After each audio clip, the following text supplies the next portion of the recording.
Last year I booked a one-way flight and vanished for 6 months and left my old life behind. I grew up in a small town in the Midwest. I'm talking population less than 3,000 people in this town. Tiny.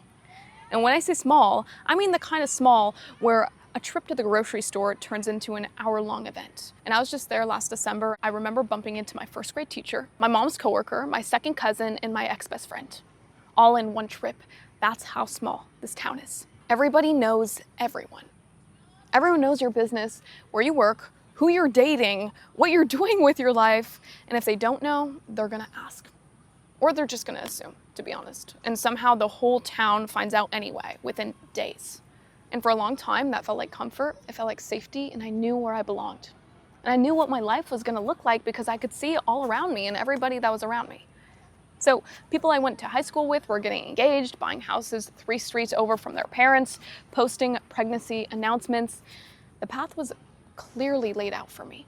I had the job, a pretty stable one for a young teenage girl. I had the relationship, the apartment, the friend group, the 5-year plan. From the outside, my life looked like it was working. Like I had figured something out that other people were still looking for. And I had my plan set out for me. That's what people talked about. About me and my sisters, we had our plan set out for us. And that's what I led them to believe. But somewhere along the way, I stopped recognizing myself. I would wake up and go through the motions every single day. Smile at the right times, say the right things, show up where I was supposed to show up, and then I would come home and feel absolutely nothing. Not sad, not happy, just empty. And then I slowly started to realize through all of this that my life was something I was just surviving. I was not living anymore. Like I was playing a character in life I didn't remember auditioning for. Like I was wearing a mask, a fake face. And I would sit in my car in the driveway and not want to go inside. And I'd scroll through my photos of my life and feel like I was looking at a freaking stranger. I would lay awake at 2 a.m. and think, is this really, really it? Is this what I worked so hard for? Is this what the rest of my life is gonna look like? And then the worst part was that I could not talk to anybody about it. Like, seriously, no one. Because from the outside, I had no reason to feel this way, because on paper I had everything. So what was wrong with me? I remember the exact moment I knew I had to leave. Like I was laying on my bed on a random Wednesday night. I was looking up at the ceiling, mentally exhausted from my day at work scanning groceries. I remembered all of these people I had known my whole entire life, people that I love, people who love me, and I felt more alone than I've ever felt in my life. I thought if I stay here, I'll disappear. Not physically, but the version of me that still has dreams. The version of me that believes that there's something more to this life. And that version of myself was dying. She was dying slowly and quietly. And nobody could see it but me. So that night I went home, I opened my laptop, and I booked a one-way flight to a country I had never been before. And I did not tell anyone at all. I didn't ask for permission. I didn't make a plan. I just left. I left everything. Back then, I was trained to ask my parents for everything, still as an adult in my parents' home. But I didn't ask. I just left because I decided I'm done asking for permission. The morning I left, I remember staring at my suitcase thinking what the heck am I doing? I was going crazy on the inside, and I've never felt this alone. The farthest I've been alone, traveling, was maybe a road trip 2 hours away. And now I was about to fly across the whole entire world to a place where I didn't even speak the language. And I didn't even know a single person, and I absolutely had no plan. None. My hands were shaking the entire Uber ride to the airport, and I kept checking my phone, waiting for someone to text me and say, don't go, or waiting for someone to text me saying, Gloria, where are you? So I'd have an excuse to turn around and completely scratch the plan and act like I never went. I walked through security with this weird daze when I went through. My body was moving, but my brain had not caught up yet. And I sat at the gate and genuinely almost did not board. And I kept thinking to myself, I can still go home and I can still pretend that this was just like a crazy idea, and I almost did. But then they called my boarding group, and some power or grit inside of me, maybe a calling inside of me, got me to stand up and walk towards the gate. So I stood up and I went, and I walked down that tunnel to the plane, and I never looked back. Not because I didn't want to go, but because if I looked back, I wouldn't be able to keep going. I found my seat, I found the window, I put in my headphones, and as the plane took off, I watched everything I knew get smaller and smaller through that tiny window. And then I cried. Not because I was sad, but because for the first time, I didn't even know how long I actually felt something real. I landed and immediately thought, what did I just do? The heat hit me the second I stepped off the plane, and everything was loud and bright and completely overwhelming. I was like in panic mode, I remember.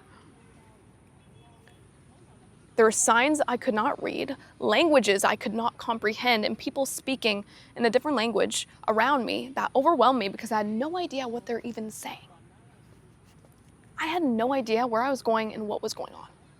And it was kind of scary to me. And I found a taxi and showed the driver my phone with the address of this place I booked like at 2 a.m. the night before.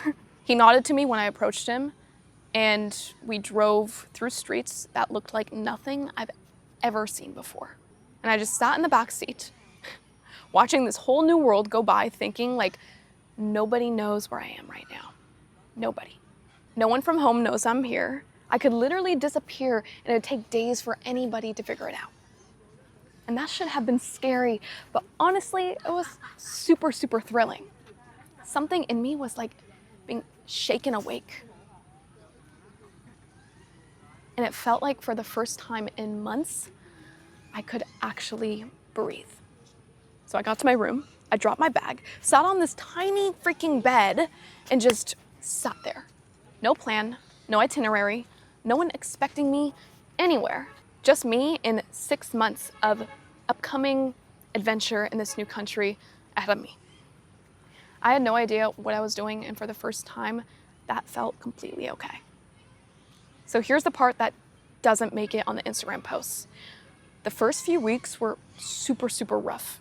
Like I thought I was going to land in this new country and immediately become this free, enlightened main character version of myself. And that's what all of the travel content makes it look like, right?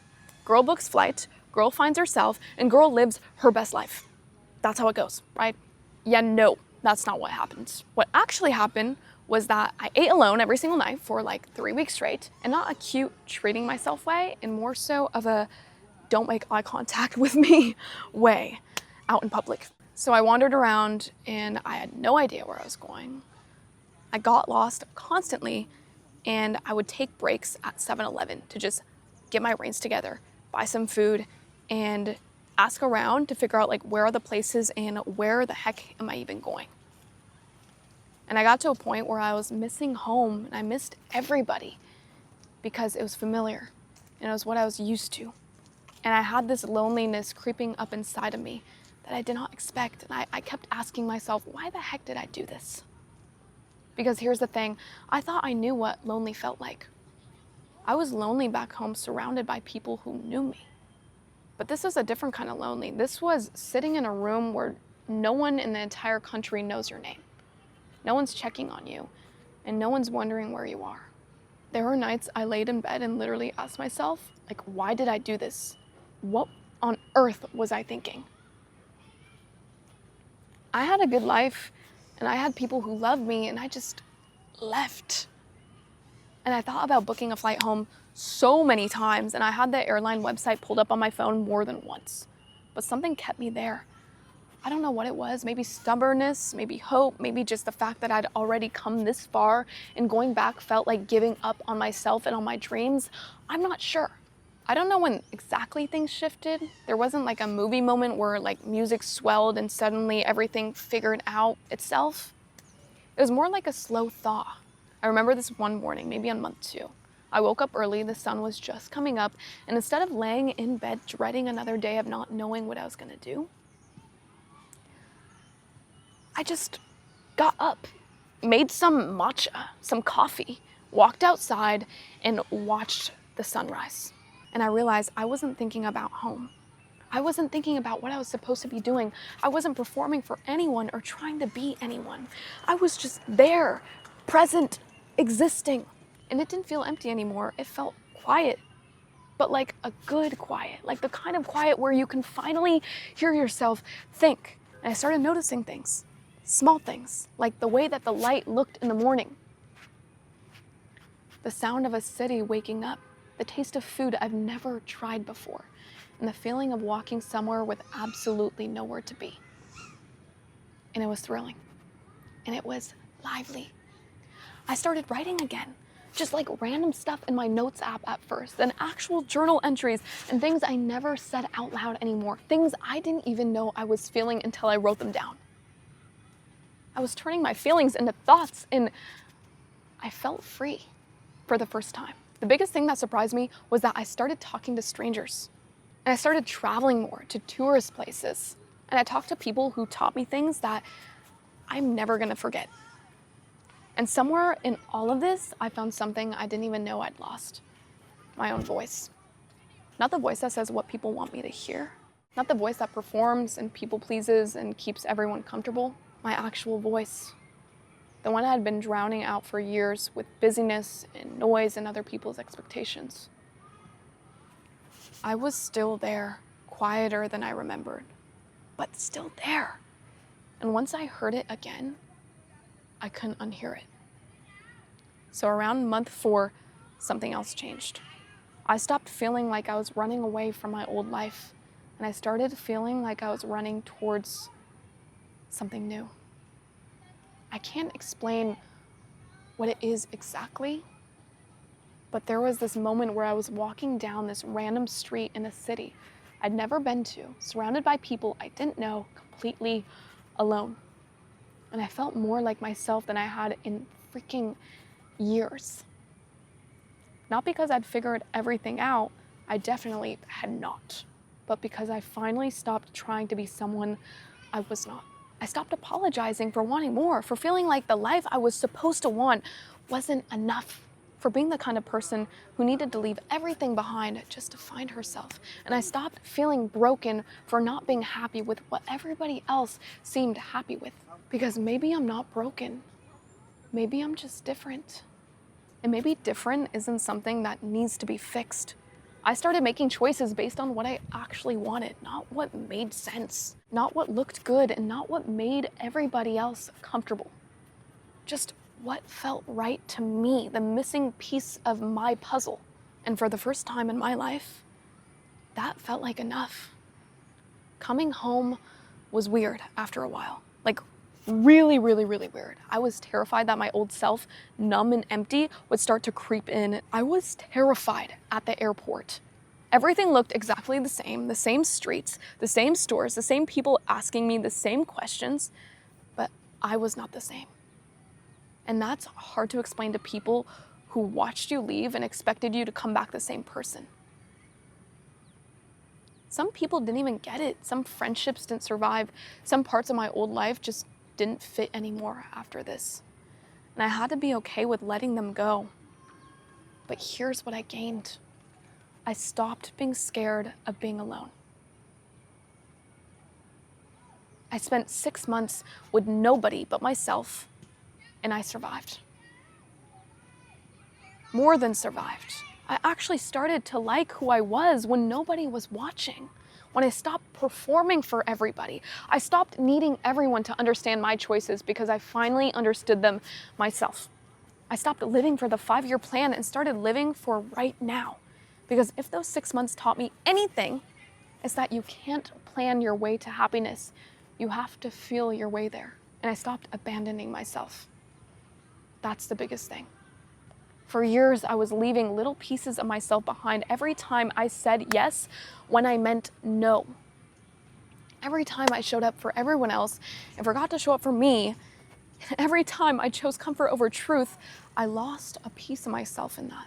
I was disappearing long before I ever booked that flight. The trip didn't even help me find myself. It helped me stop losing myself. And if you're watching this and something in you is like, that's me. I feel that stuck and I feel like I'm living someone else's life. I'm not gonna tell you to book a flight and disappear for 6 months. That's not realistic for everyone, and honestly, it's not even the point. The point is, listen to that voice, the quiet one underneath all of that noise, the one that's been trying to tell you that something is off. It's not wrong, it's not dramatic, it's not asking for too much, it's not being ungrateful, it's asking you to come home to yourself. You don't have to have it all figured out, and I definitely do not. I'm still growing and I'm still figuring out who I am and what I want in life, but I'm doing it as me now, not as the version of me everyone else is comfortable with. And that makes all of the difference. So wherever you are, whatever you're feeling, whatever impossible thing you're scared to do, just know that the life that you're craving is on the other side of the choices you're scared to make, and you're braver than you think. I promise. Just book the spontaneous flight, get out there, and find your calling.